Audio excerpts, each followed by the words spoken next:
राम राम दोस्तों, मेरा नाम है कृष्णा और आपका स्वागत है आपके अपने चैनल हॉरीफाई इंडिया में, जिसमें कि आपका दोस्त कृष्णा आपको नई नई रियल हॉरर स्टोरी सुनाता है।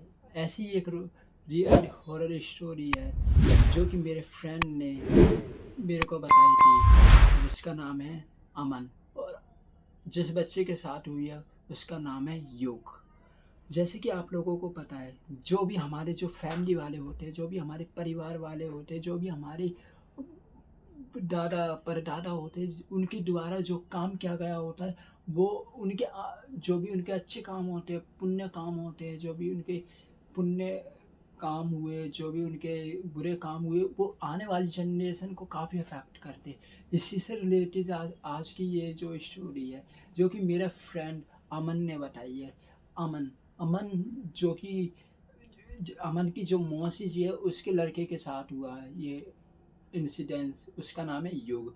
बेसिकली जो जो युग है उसके जो फादर हैं वो अमेरिका में पहले बिजनेस करते थे, और उसके फादर एक ज़मींदार थे। उनकी ज़मीन लगभग एक गांव में मतलब काफ़ी सारी सैकड़ों हजारों सैकड़ों उनकी बीघे उनकी ज़मीनें थी। पर वो उसके जो फादर थे युग के, वो अमेरिका गए थे बिजनेस के चलते। तो वहाँ पे उनको किसी इंडियन लड़की से लव हो जाता है और वहाँ पे वो शादी कर लेते हैं, और वहाँ पे वो युग जो बच्चा है वो पैदा होता है। और ऐसे ही फिर कुछ सालों बाद उसके जो दादाजी हैं, जो युग के, उनकी डेथ हो जाती है। तो वहाँ पे जो उनकी जो पुश्तैनी हवेली है वहाँ पे कोई भी नहीं रहता।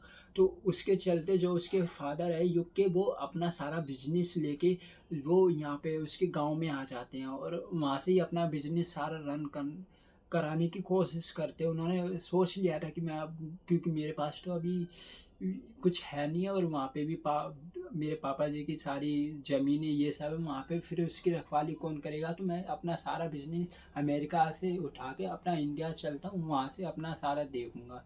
तो वहाँ पे ही फिर वो लोग आ जाते हैं। पर जो वहाँ के लोग हैं ना गांव के, वो उन लोगों का स्वागत करते हैं फूलों की माला से। एकदम जो पूरा गांव एकदम सजा हुआ था खुशियों के मारे, सभी के मतलब काफ़ी लोग खुश थे, क्योंकि जो लोग थे ना वो काफ़ी जो उसके दादा उसके पापा जी थे ना उसकी काफ़ी रिस्पेक्ट करते थे, और जो उसके दादाजी थे वो भी काफ़ी अच्छे इंसान थे। पर कभी कभी होता है कि किसी से कुछ बुरा काम हो जाता है, वैसे उनसे एक हो गया था।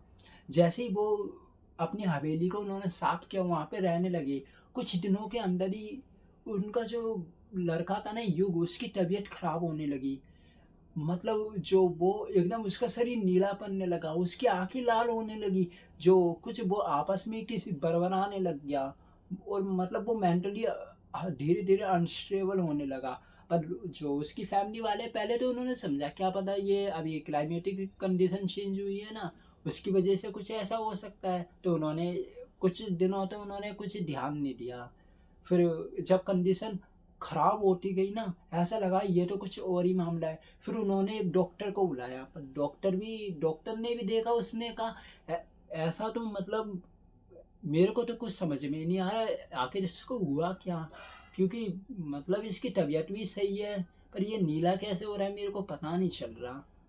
इसको बस हल्का सा बुखार ही है, पर जो बुखार के सिम्टम तो इसको मतलब है, पर ये इसकी कंडीशन बुखार से कुछ नेक्स्ट लेवल है। तो आप ऐसा करिए, आप इसको हॉस्पिटल ले जाइए, इसका वहाँ पे चेकअप कराइए, वहाँ पे ही सारी पता चलेगा। वहाँ पे भी डॉक्टरों ने मतलब उसके काफ़ी चेकअप किए, पर कुछ पता ही नहीं चला, चेकअप में कुछ आया ही नहीं, सारी रिपोर्ट्स नॉर्मल आई हैं। पर उसको जो फीवर था वो नॉर्मल जो फीवर होता है उससे काफ़ी ज़्यादा था। तो उसकी वजह से उसके मम्मी पापा फैमिली मतलब पूरे सब लोग परेशान थे। पर ऐसे ही जब वो गांव से हॉस्पिटल से गांव आ रहे थे ना, तो उन्होंने जो बुजुर्ग लोग होते हैं उन्होंने उसको देखा, क्योंकि उनको पता तो था कि इस हवेली में मतलब किसी की तबीयत खराब है, पर किसी बच्चे की, पर उन्हें ये नहीं पता था कि कुछ हो सकता है। तो उन्होंने जब देखा, तो हम लोगों को पता है गांव के लोगों को मतलब काफ़ी नॉलेज होती है भूत इन सब के बारे में। तो उन्होंने देखते ही कह दिया इसके ऊपर कुछ हवा का कुछ लग रहा है मेरे को, कुछ कि किसी भूत ने इसको पकड़ लिया हो। पर जो फैमिली थी, फैमिली वैसे तो वेल एजुकेटेड थी, पर उनको भी विश्वास करना पड़ा क्योंकि उन्होंने काफ़ी सारा टाइम अपना वेस्ट कर दिया था उस बच्चे के ऊपर। कुछ और डॉक्टर को कुछ समझ में ही नहीं आ रहा था।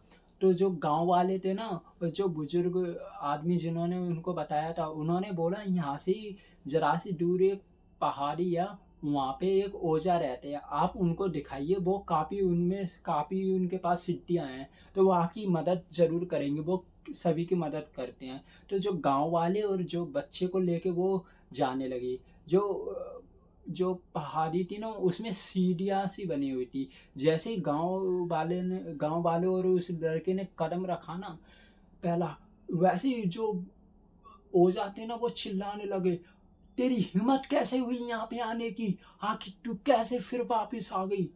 मतलब काफ़ी तेज चिल्लाने लगे। उसकी फैमिली वाले और उसके माता पिता और गांव वाले एकदम मतलब चौंक गए, आखिर ये हुआ क्या, ये ओझा ये वहाँ से तो काफ़ी शांत रहते हैं, इनकी तो कभी हमने आवाज़ ही नहीं सुनी, और आज ये इतना चिल्ला कैसे रहे हैं, आखिर ये कैसे हो सकता है। तो वो फिर भी गए, क्योंकि बच्चे का सवाल था, वो गए आश्रम में। सब लोग घुसे उन्होंने, पर जो ओझा थे ना, जो बाबा जी थे, सिद्ध बाबा जी, उन्होंने सभी को भगा दिया, मतलब दूर कर दिया, और उसी बच्चे को अपने पास आने दिया उन्होंने। वो मतलब उनके सामने भी काफ़ी मतलब नीला, पर उसका सारा बॉडी सारी नीली थी, आंखों से खून निकल रहा था और अपने आप में कुछ बिरबर आ रहा था। तो उन्होंने अपने थैले से कुछ राख निकाली, उसमें अपने कुछ मंत्र पढ़े और उसकी तरफ उसके मुंह पे फेंक दिया, और धीरे धीरे वो बच्चा बेहोश हो गया। और ये सब देख के वहाँ के गांव वाले और उसके मम्मी पापा मतलब सोचने लगे, ये चमत्कार कैसे हो गया, बच्चा अपने आप ही कैसे मतलब लेट गया। और इसकी फिर कुछ टाइम बाद बच्चा उठा और अपने पैरों के जो उंगलियां होती है उसके ऊपर खड़े होके, मतलब जो ये बाबा जी है ना, उनका पुराना नाम लेने लगा। हे प्रेमानंद, प्रेमानाथ, मैं तुझे नष्ट कर दूंगी, मैं तुझे मार डालूंगी। ऐसा वचन सुन के सभी जो उसकी फैमिली वाले थे, गांव वाले, एकदम हक्का बक्का रह गए, आखिर ये हुआ क्या। ये बाबा तो काफ़ी सज्जन आदमी है, इनकी किससे दुश्मनी हो सकती है। तो फिर ऐसे ही हुआ। और जो उन्होंने बोला था ना, उस बच्चे ने एकदम डरावनी, एकदम जैसे चिरबराहट सी होती नहीं है, सारा दर्द अपनी उसी आवाज में निकाल दिया और एकदम चीख के बोली, एकदम डरावनी सी आवाज में। सब लोग कांप गए, सब लोग उसके बच्चे मतलब। फिर पर जो बाबा जी थे उनमें भी काफी पावर थी, उन्होंने भी अपने जो थैले में से कुछ भभूति निकाली, उसके ऊपर फेंक दी। वो फिर उसमें से सारा भूत जो चुड़ैल थी ना, वो निकल गई, भाग गई। ये सब देख के जो उसकी फैमिली वाले थे ना, उन्होंने पूछा, बाबा जी आखिर ये हुआ क्या है, ये आपको आखिर इस बच्चे को हुआ क्या है, जो मतलब ये इस तरीके से इसकी कंडीशन है। तो जब बाबा जी बताते हैं, आज से लगभग 70 साल पहले तुम्हारे जो पिताजी है ना, इसके युग के दादाजी, इन्होंने ना एक औरत को जिंदा जला दिया था। इसका कसूर ये था कि उसने चोरी की थी। पहले इतना पुलिस का जैसे कि हम लोगों को पता है, पहले पुलिस का इतना सिस्टम नहीं था, तो वो लोगों को ज़्यादा पता भी नहीं चला। और उसके दादाजी के पास काफ़ी पावर थी, तो उसको, और पर इन लोगों को ये नहीं पता था कि जो ये औरत है ना, जिसको ये लोग जलाने जा रहे हैं, वो प्रेग्नेंट है, उसकी कोख में कोई बच्चा है। उन्होंने जला दिया, और साथ ही साथ उसका बच्चा भी जल के मर गया, जो कि जन्म ही नहीं था। तो वो जल के उसने मतलब जब से उसके मतलब काफ़ी अग्रेसिवनेस उसके अंदर है कि आखिर ये जो मैं इसके वंश का एक एक बच्चा जरूर लेके जाऊंगी, इसकी वंश के एक बच्चे की बलि मैं जरूर लूंगी। जब से उसके दिल में जब से यही गुस्सा है, क्योंकि उसको खुद डेथ हुई है, उसको ये नहीं उसको गुस्सा, पर उसके बच्चे की डेथ हुई है, ये उसको काफ़ी परेशान कर रहा है, क्योंकि उसे पता है उसने बुरा काम किया था, इसलिए उसे सजा मिली थी, पर उसके बच्चे की क्या गलती थी, इसलिए उसको काफ़ी गुस्सा आ रहा है। पर उन्होंने जो फैमिली वाले सारे हड़बड़ा गए, तो उन्होंने बोला, बाबा जी अब मतलब उनके पैर छूने लगे, बाबा जी प्लीज़ मेरे बच्चे को बचा लीजिए, बस आप ही बचा सकते हो क्योंकि मैंने तो इतना सारा मैं हॉस्पिटल में भी घूमा हूँ, इतना सारा मैंने सर्च किया, इतना मतलब इतना परेशान हो गया हूँ मैं काफ़ी, आप ही बस बचा सकते हो। तो बाबा जी ने कुछ नहीं किया, मतलब उन्होंने बोला कि मैं चलो इसको बचाने के लिए तैयार हूँ। तो उन्होंने ना जो वो बच्चा था ना, उसको एक ताबीज़ दिया। उन्होंने कहा आप इस बच्चे को लगभग 7 महीने ये ताबीज़ बहाने रखना और हमेशा याद रखना ये अपनी आँखों के आपकी आँखों के सामने ही रहे और इस बीच में ये जो चुड़ैल है इसको मतलब ये ताबीज़ उतारने की काफ़ी कोशिश करेगी, पर आपको हमेशा सतर्क रहना है, आपको इसी के साथ ही रहना है हर टाइम।